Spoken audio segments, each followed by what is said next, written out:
You are Locked On Mizzou, your daily podcast on the Missouri Tigers. Part of the Locked On Podcast Network. Your team every day.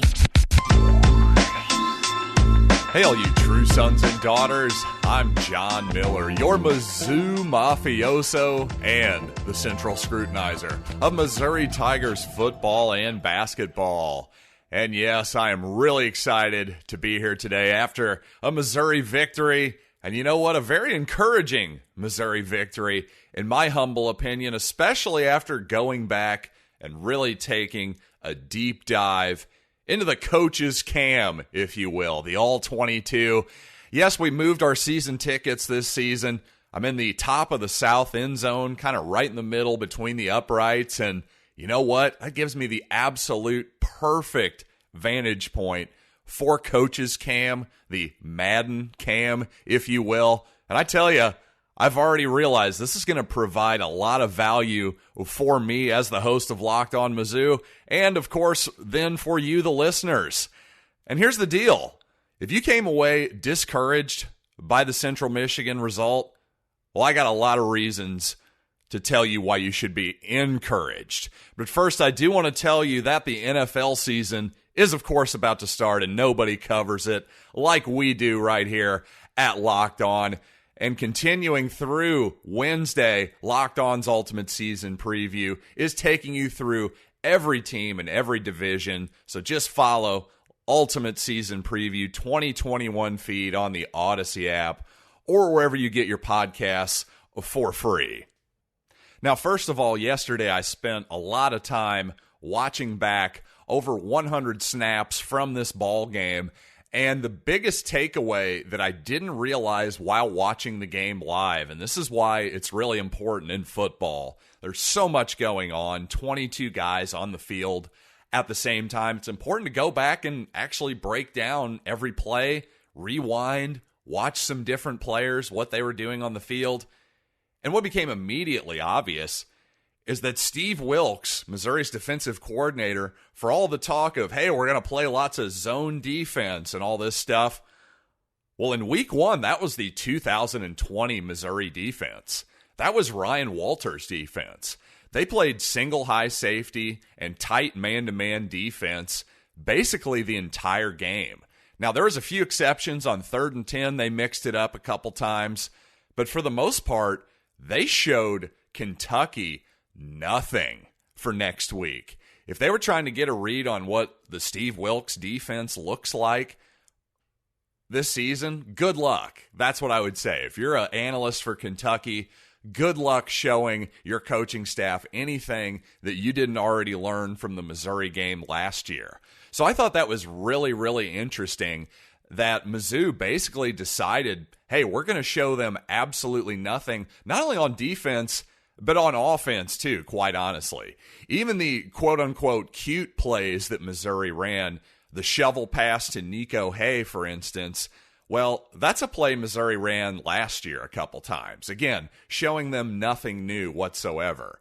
And the jet sweep action, they sort of got the defense going the wrong way, and just a little quick dump off to Tyler Beatty that he took for a touchdown. Again, a great play, a well-designed play, but something that Mizzou definitely put on film last year. But what's really interesting about that is, well, obviously Missouri didn't exactly blow the doors off of Central Michigan, right? They kind of let them hang around in the game by basically letting that quarterback for Central Michigan, the transfer from Washington, by the way, he was a big upgrade from what they had last season at quarterback. I'll promise you that. Tough guy, too. He took some huge hits in the second half and still hung in there. But overall, the fact that Missouri just literally played almost the same defense for 90% of the snaps, to my eyes, and they still managed to come away with a victory. Guess what? Second half, yes, they did blitz more, but it was, again, still man-to-man blitzes, stuff they've put on film before. So the fact that they were still able to come away with a fairly comfortable victory in the fourth quarter, game was never really in doubt at that point. I'm sure some people were complaining on Twitter and were uncomfortable when it was 14-7. I mean, I even turned it off. I stopped filming in the third quarter at one point because I was like, listen, I just want to sit here and watch the game for a little bit. Fortunately, Missouri got comfortable. I pulled out my phone again, started videoing, and by the way, I'll put some of this stuff out on social media as we go along in the week. Hopefully you all will enjoy that, and certainly I'm going to get better at the whole videography aspect as we go along here. But again, my big takeaway here, Missouri, especially on defense, showed Kentucky absolutely nothing new. It was really fascinating to just watch Steve Wilks run the Ryan Walters defense in week one. And fortunately, against Central Michigan, that was good enough. I promise you next week you're going to see a lot more different types of coverages, especially zone coverages against Kentucky. And you know what? From the little I saw from the Wildcats in week one, we're going to need it. They look like an improved squad in that passing game. And we'll talk just maybe a tiny bit about the Wildcats coming forward, but definitely more as the week heads on. But mostly, I want to talk about Connor Bazelak going forward. You know what? He took a few deep shots in that game and only hit one of them. But overall, again, this is where film is helpful. I was really encouraged by what I saw from Bazelak and Dominic Lovett, despite the fact that a couple of those shots didn't connect. I think we got something there, folks.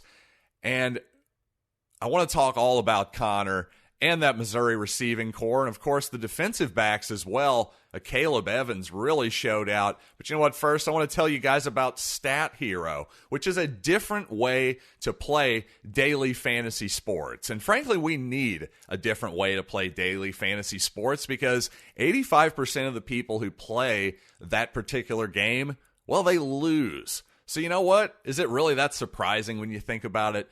All these people with thousands of lineups, all these experts who have more tools, more time. It's just tough. It really is. It's tough to beat those people. So that's why we have StatHero, the first ever daily fantasy sports book that puts you in control and winning within actual reach. Here's how it works. StatHero shows you their lineups. They dare you to beat them. It's you versus the house. It's sort of like blackjack, right? You know what the house has. They're showing you a card face up. So you name your stakes, winner, take all. You have the advantage. StatHero. That's what it's all about. So go to stathero.com/lockedon. They're giving you a 300% match. Folks, that is unheard of. So go to stathero.com/lockedon. Another thing that was obvious on film yesterday is that Central Michigan was daring Missouri to beat them deep, especially in the first half in Saturday's ball game. And you saw that first play, second play of the game, I believe. Bazelak, play action pass, goes up top, gets a deep shot to Boo Smith for about a 60-yard gain or something like that. I mean, really, the safeties in the first half were just daring Missouri to throw it deep. And unfortunately, that was the one deep shot that actually connected for Missouri. But there were other times where, to me, Connor Bazelak not only threw good balls, but made the right decision. He had Dominic Lovett isolated on the outside, on the left side of the field in that first half, threw a great ball, made a great decision. It was an obvious read. The safeties were playing 10 yards off the line of scrimmage, for instance. Well, you watch Jelani Williams, for the most part, when he was playing free safety for Missouri, he was about probably 15 to 20 yards off the line of scrimmage. So that gives you an idea of how aggressive Central Michigan was being in the back end. And so therefore, guess what? Connor Bazelak recognizes this, looks to his left, fires it up to Dominic Lovett, and in my mind, throws a really accurate, safe pass to his outside. But you know what? Lovett, frankly, needs to get two hands on that football. I don't know why he only put up one hand. He's trying to, make some Odell Beckham spectacular catch, but that was a teachable moment there. Let's not try to make the spectacular play. Let's just make the play, for God's sakes. And as much as I love Tosky Dove, he had a moment like that on a deep shot with Connor later in the game as well. Another really nice pass by Bazelak. And Connor had another deep shot to Lovett, again, just off the mark. Nobody was at fault there. It was just one of those deals. I mean, you're throwing the ball 50 yards down the field. It's not always going to be perfect. I get it. So to me, The only bad one, there was another play action pass where Connor, I believe it was Boo Smith downfield. I'm forgetting who the receiver was now, but the ball was definitely thrown too far and sort of behind the receiver. So that was the only bad one to me. Even though Connor, if you look at the stats on passes, 25 plus yards downfield, he hit 1 out of 5. He hit that early pass to Boo Smith for about 60 yards. But to me, I give him 4 out of 5 in terms of actually making a good decision and throwing the ball where it needed to be. Even the one that he missed, to me, it was still a great decision. It was still obviously the throw he should have made. I'm glad that he's not afraid to unleash a deep pass right now, and I'm telling you, the accuracy was pretty darn good. Wasn't perfect, but I was really encouraged by what I saw by Bazelak this week. I thought his decision-making was really sound, other than maybe one throw I thought that could have been picked off. We got a little lucky there. That's going to happen. Again, it's football. It's not perfect, people, but to me, his decision-making was just about 95% perfect. I'm really encouraged by what I saw from Bazelak, and just, Missouri in general looked like a cleanly run, penalty mostly free, sort of professional-like football team. They look like they know what they're doing out there. I don't think the Tigers are going to be spending a lot of time beating themselves this year. And again, getting back to the idea that Missouri showed nothing in this game, offensively or defensively, I was concerned at first that, again, before going back and watching this game again, that Missouri was throwing underneath a lot on 3rd and long, and only going 1 for 11 on 3rd downs in the game. That's obviously ugly. You got to get better at that as we go forward here. But once again, if it's 3rd and 10, I just don't see Missouri throwing, again, a wide receiver screen on 3rd and 10 next week. I just don't see that happening against Kentucky. I think Eli has some tricks up his sleeve. I think he'll be much more aggressive in Lexington in week 2. And coming up, I want to get into some more talk about individual players that I really thought showed out.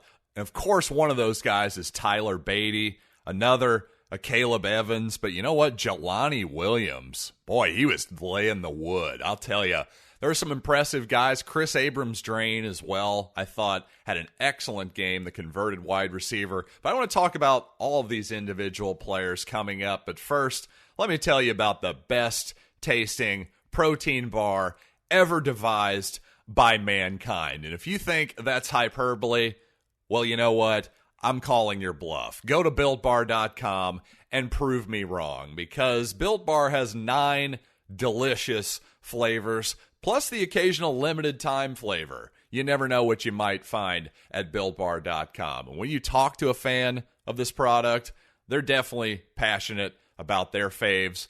You know, mine is Cherry Barcia. But of course, regardless of which flavor you like, you know these bars are high in protein, low in calories, low in sugar, low in carbs. Yeah, you know that's what you want. So go to BuiltBar.com. Use the promo code LOCKED15 for 15% off your first order. Again, that's promo code LOCKED15 for 15% off at BuiltBar.com. And of course, with college football underway, also the NFL is coming as well, and regardless of what you like to bet on, BetOnline is your spot for everything on the gridiron, including the online's biggest $500,000 NFL mega contest and the planet Earth's largest $200,000 NFL Survivor contest, open now at BetOnline. Be sure to take advantage of their opening day super promo as well. Bet on this Thursday's season opener between the Bucks and the Cowboys, and if you lose, your wager will be refunded up to $25 for new customers only when signing up and using the promo code NFL100, but also use the promo code LOCKEDON for a 100% welcome bonus at BetOnline, your online sportsbook experts. Now, I know probably some of you are thinking, wow, this guy sounds like a sunshine pumper, doesn't he? What, does he think Missouri's going to win the conference or something? No, while, yes, I'm very positive about what I saw, especially after taking a deep dive. This isn't an emotional reaction on my part.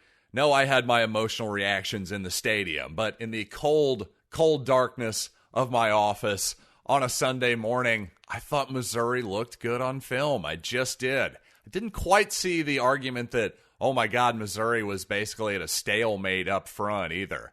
I'm not saying Missouri dominated the game at the line of scrimmage, but I don't know. I once again, I just thought schematically Missouri was so conservative that a lot of that factored into what you saw on the field and kept Central Michigan in the ball game. But at the same time, let's be realistic, because while I feel better about Missouri after week 1, I actually feel worse about week 2 in some ways, because I thought Kentucky, from the little bit I saw, even though not a great opponent, Louisiana Monroe, that looked like a different passing game to me. I'll have more on Kentucky, though, as we go forward in this week, but that looks like a different ball club offensively this year. So Missouri's definitely going to need to change up the defense, and they're going to need a lot of help, and I think more snaps from a guy like a Caleb Evans. You know, Missouri played, for as much as I talked about scheme and how predictable their defensive scheme was in week 1, well, you know what helps any scheme? Having a really good player. While basically all the corners were playing trail coverage, from what I could see, Caleb Evans did the best job of it by far. He was a blanket in coverage. He was all over Khalil Pimpleton when he had his chances against him, and just was frankly excellent at every moment of the game that I could see.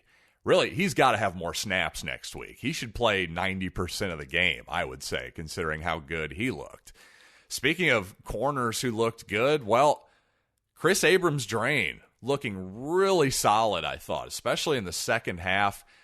Chris Sheeran played that slot position in the first half more. And, you know, frankly, I just thought Abrams-Drain was clearly the better player once you go back and look at it. I think he should start next week and be our slot corner. I really do.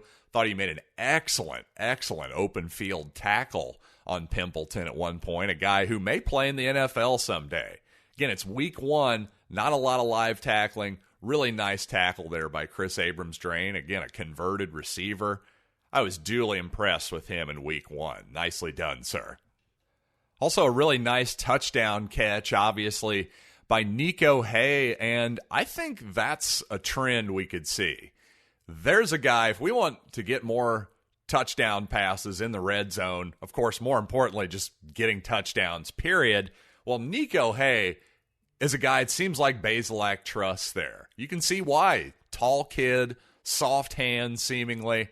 Hey, really nice catch there, and a guy, hopefully, if Hay takes a step here and can be a threat, as a big-time threat as a receiver, especially in the red area, man, that'll be a big-time plus. And obviously, by the way, Tyler Beatty, my goodness. I think he was even better in retrospect than I realized live. You watch him on film again, he just made a spin move just in the open field at one point that I don't think most people even noticed. It led to him getting an extra 3 or 4 yards or something like that.